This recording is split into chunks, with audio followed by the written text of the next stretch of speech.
მოგესალმებით. თქვენ უსმენთ შენი პოდკასტის პირველ ეპიზოდს. მე კი მისი ავტორი ნინო ტოგონიძე ვარ. პირველი ეპიზოდი გაცნობიტი ხასიათის იქნება და მოგიყვებით ბლოგი შენის დაბადების ისტორიას. რა იყო ის მამოძრავებელი იმპულსი, რამაც მიფიძგა მისი შექმნისკენ და ზოგადად რას ემსახურება ეს პლატფორმა. ასევე შევეხები იმ თემებს, რის გარშემოც იქნება შენი პოდკასტების სერია. ყველაფერი 2016 წელს დაიწყო, როდესაც რამოდენიმე მოვლენის გადაკვეთის შედეგად მოხდა ჩემი სულიერი გამოღვიძება. მინდა აღვნიშნო, რომ ძალიან ბრუტალური გამოღვიძება იყო, რადგან მოხდა ჩემი რეალობის აბსოლუტური ნგრევა. ჩამოშლა იმ წმენის სისტემების და იმ ილუზორული წარმოდგენების, რაც კი იმ პერიოდამდე სამყაროს მიმართ გამოჩნდა. შესაბამისად, ის გარემო, ის ადამიანები, მეგობრები, ის საქმე, რასაც ვაკეთებდი, ყველაფერი კითხვის ნიშნის ქვეშ დადგა. ეს იყო ურთულესი პერიოდი ჩემ ცხოვრებაში, რადგან დავრჩი პირისპირ ჩემ თავთან და მქონდა უამრავი კითხვა, რომელზეც პასუხები არ გამოჩნდა. იმდენად დიდი იყო სულიერი ტკივილი, რომ თუ კი ჩემს გარშემო მომხდარ მოვლენებს ვერ გავაცნობიერებდი და გადავხარშავდი გონების ცეცხლით, ფსიქიკა ვეღარ გაუძლებდა. სწორედ ამ ჰერმეტის მდგომარეობა მიფიძგა თვითშემეცნებისკენ, რადგან ეს მთლიანად დაშლილი და დანგრეული რეალობა აბსოლუტურად ნოლიდან უნდა ამეწყო.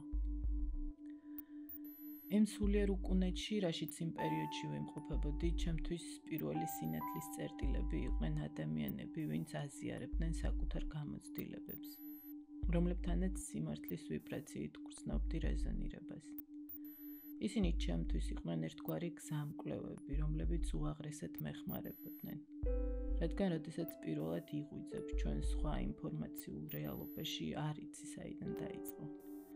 შენს გარშემო უამრავი წიგნია, მასწავლებელი თუ სულიერი მოძღვარია.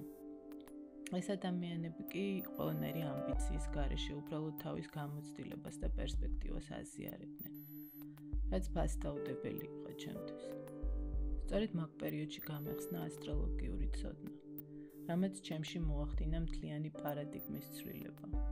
ეს იყო ერთგვარი გარდამტეხი წერტილი, რამაც მთელი ჩემი ცხოვრება შეცვალა და გამცა ყველა კითხვაზე პასუხი. ასტროლოგია არა მარტო თვითშემეცნების საუკეთესო საშუალებაა, ის ასევე სამკურნალო მოდალობაა, რომელიც საშუალებას გვაძლევს დავინახოთ საკუთარი არაცნობიერის დინამიკა, ფარული ქცევის ნიმუშები, ბრმა წერტილები, გვაჩვენებს ჩვენ ევოლუციურ პოტენციალს, ჩვენს კარმას. ნატალური რუკის განხილვისას სიღრმისეულად ვიაზრებთ არა მხოლოდ იმას, რა მოვლენები ხდებოდა ჩვენ ცხოვრებაში, არამედ რატო ხდებოდა. ამ ყველაფრის სწორედ დანახვის და გაცნობიერების გამო მთავრდება გაურკვევლობა და თავისმოტყუება. აღარ გაურბივართ ტკივილს, რადგან უკვე ხვდებით საიდან მოდის და რა უნდა მოვიმოქმედოთ და ვიწყებთ ჩვენი ფსიქიკის შეთანხმებას, ჰარმონიზებას. მე ხშირად ვატარებ ცხოვრებას კოსმიურ თამაშს და ადამიანებს სხვადასხვა არქეტიპულ პერსონაჟებს. ასტროლოგია კი ამ თამაშის წესებს შეისწავლის. ჩვენი ინდივიდუალური კოსმოგრამა კი ჩვენი ინსტრუქციაა, ერთგვარი კოსმიური პასპორტი. შესაბამისად, რაც უფრო კარგად იცნობ შენს პერსონაჟს, იცი მისი ძლიერი და სუსტი მხარეები, ხო ბევრად უფრო საინტერესო და სახალისო ხდება თამაშიც. და ეხლა წარმოვიდგინოთ, როცა თამაშობ თამაშს და ასეც არ ხარ წესების და ისიც არ იცი, რომ რაიმე მსგავსი არსებობს. მუდმივ ლუპში მეორდება მოვლენები, შენ კი სანამ მიხვდები, რას გასწავლის ეს სამყარო, უკვე ცხოვრება დასასრულს უახლოვდება და ასე გრძელდება დაბადებიდან დაბადებამდე. ასტროლოგია არ არის სფერო, რომელიც უბრალოდ ინტერესის გამო შევისწავლე. ჩემთვის ასტროლოგია პირად ტკივილზე და განცდებზე გაცნობიერებული ცოდნაა. როგორც მამერტაშვილი ამბობს, ადამიანები იმპერიული არსებები ვართ და სანამ საკუთარი გამოცდილებით არ გავივლით კონკრეტულ მოვლენებში, მანამდე ყველანაირი სწავლება უბრალოდ ინფორმაციაა. ჩემთვის ასტროლოგია არ არის უბრალოდ პროფესია. ჩემთვის ასტროლოგია არის მსახურება ადამიანების წინაშე. ამ ყველაფრის მერე, როდესაც რამოდენიმე წელი გავიდა და ცოტა მოუძლიერდი, გამიჩნდა უდიდესი პასუხისმგებლობა ადამიანების მიმართ. რადგან პირად მაგალითზე ვიცოდი, რამხელა დახმარება შეიძლება გამეწია მათთვის. როგორც ამბობენ სანთელ საწოლის ქვეშ ნუდამალაო. ხოდა მიუხედავად იმისა, რომ სუპერ ინტროვერტი ვარ, დავიწყე ბლოგის წარმოება. რამოდენიმე წელში პროექტი შენთან დაიბადა და დღეს უკვე დიდი ხნის წინ დაანონსებულ პოდკასტების სერიასაც ვიწყებ. პოდკასტების ძირითადი ლეიტმოტივი, რა თქმა უნდა, თვით შემეცნება იქნება, რაზეც არის მთლიანად ბლოგი შენ. მაგრამ ასევე პოდკასტებს მინდა ერთგვარი დრამატურგია გააჩნდეს და აღწერდეს დეტალურად ჩემი პრიზმიდან დანახულ სულის მოგზაურობას და იმ გამოწვევებს, რაც ჩვენ სულიერ გზაზე გვხვდება. რა თქმა უნდა, ვისაუბრებ ასტროლოგიაზე, თუ რა არის მისი მექანიკა და რა როლი უჭირავს მითოლოგიას და სიმბოლიკას მის სიღრმისეულ გააზრებაში. ასევე ვისაუბრებ თუ როგორ არის ჩვენი ფსიქიკა მოწყობილი, არქეტიპებზე, ჭრდილთან მუშაობაზე და საერთოდ რას ნიშნავს სულიერი გამთლიანება, როგორც ოკულტურ სწავლებებში ეძახიან ალქიმიური ქორწინება. ინიციაცია წერდა ზვიად გამსახურდია არ არის მხოლოდ გზა ცხოვრების ხისკენ, არამედ აგრეთვე პირველადი ანდროგენის რეინტეგრაციისკენ, რაც ნიშნავს ადამიანის ორი საწყისის, ანიმას და ანიმუსის კვლავ შერწყმას. ჩემთვის ამ გზას წარმოუდგენელი ჯადოსნობით აღწერს ვეფუს ტყვეოსანი, სადაც მოკლედ არის გადმოცემული სულის, ანიმას გზა გამთლიანებისკენ, მისი ჩამოსვლა სულიერი ყოფიდან მატერიალურ ყოფაში, ქვენა ინსტინქტების საუფლოში, ციხეში, ანუ მატერიაში ჩამწვდება.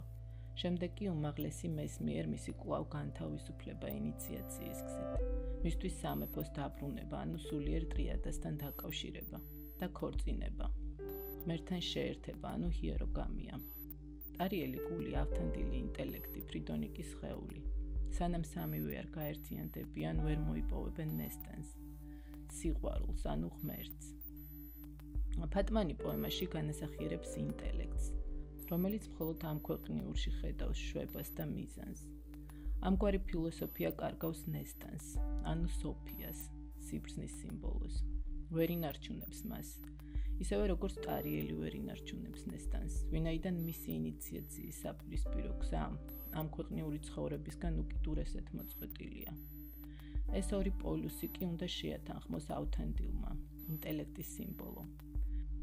როდესაც შემეცნება და სულიერება გაერთიანდება, მხოლოდ მაშინ იქნება შესაძლებელი საღვთო სიბრძნის, ანუ ნესტანის კვლავ გამოხსნა ბნელეთის ძალთა ტყვეობიდან და საღვთო ქორწინება, იუნიკო მისტიკა.